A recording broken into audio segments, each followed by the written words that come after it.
القرآن غيرني ونبهني وأحياني، غزت آياته قلبي فهزت كل أركاني، سمت بي في عواليها بصوت خاشع حاني، فأيقظني وأدهشني وأنبني وأبكاني.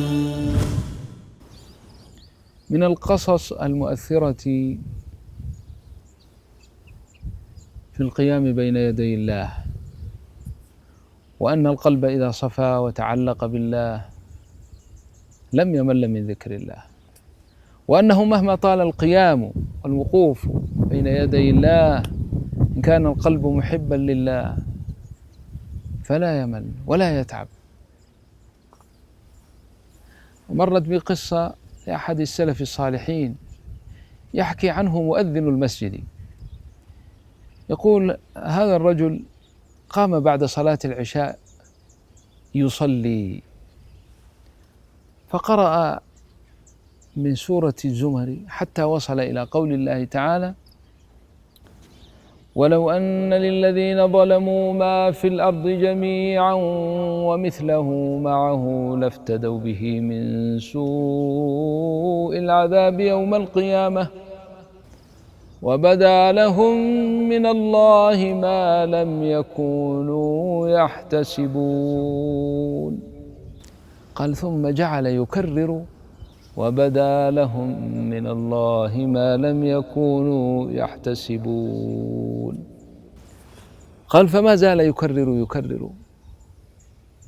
هذه الجملة من هذه الآية حتى مللت وذهبت، أغلقت الباب عليه وذهبت إلى. فلما رجعت إلى الفجر قبيل الفجر لأفتح المسجد إذ به واقف في مكانه ويكرر نفس الآية: وبدا لهم من الله ما لم يكونوا يحتسبون.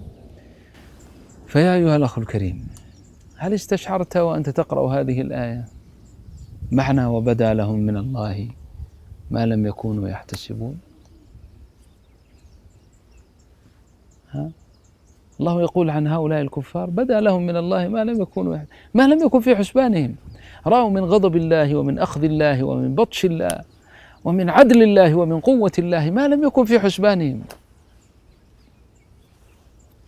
هكذا ينبغي أن تخاف أنت أيضا وأنت لا تعلم أن يبدو لك من الله ما لم يكن في حسبانك، أن توجل منه وأن تخاف وأن تستشعر معنى هذا الكلام العظيم. قد تظن شيئا فتجد غيره.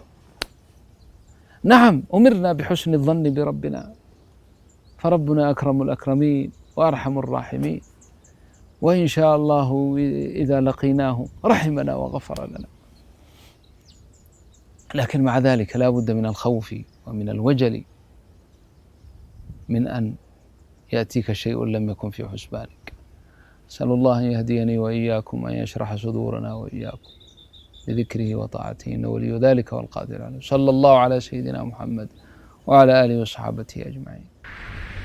القرآن غيرني ونبهني وأحياني، غزت آياته قلبي فهزت كل أركاني، سمت بي في عواليها بصوت خاشع حاني، فأيقظني وأدهشني وأنبني وأبكاني.